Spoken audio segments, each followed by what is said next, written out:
Znate šta, jako je to teško predvidjeti, mislim, prognoze su... To je teško da se predvide i da se dade соодветна прогноза. Секако тоа е наша цел и наша желба. Се надевам дека селекцијата ќе успее во тоа. Но за да дојдеме до злато, прво ќе мора да знаеме кои ни се противниците на Final Four-от. Ги знаеме само во групната фаза, но и не на завршниот турнир.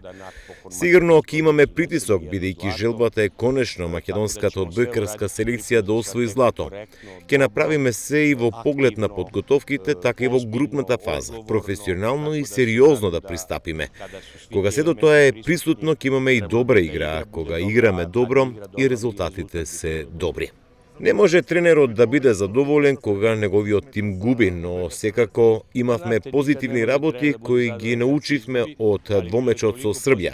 Во вториот меч имавме и шанса да бараме победа, одигравме добро. Задоволен сум од залагањето пред се на сите играчи од селекцијата. Покажавме позитивни работи. Показали smo dosta pozitivnih stvari. Подолски, што може да очекуваме од турнирот во петок што стартува овде во рамките на Евролигата и како помина оние подготовки, колку сте вие како подготвени во тој? Па, вака, подготвени сме супер. Двомечот со Србија исто ни донесе многу поголема форма. Се надевам дека македонската јавност ги гледаше тие надпревари, едниот тој што идеше на телевизија. Што да се очекува од турнирот?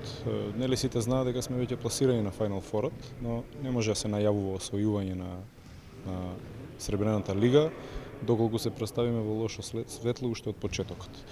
Значи, мислам дека оваа година можеби за прв пат со овие два пријателски меча го рипнавме тој лош период на почнување на влегување во еден турнир, така да мислам дека Мислам дека би требало добро да влеземе во овој турнир. Играме против репрезентацијата на Кипар како прва, посла противник од нас, би требало да отвориме позитивно.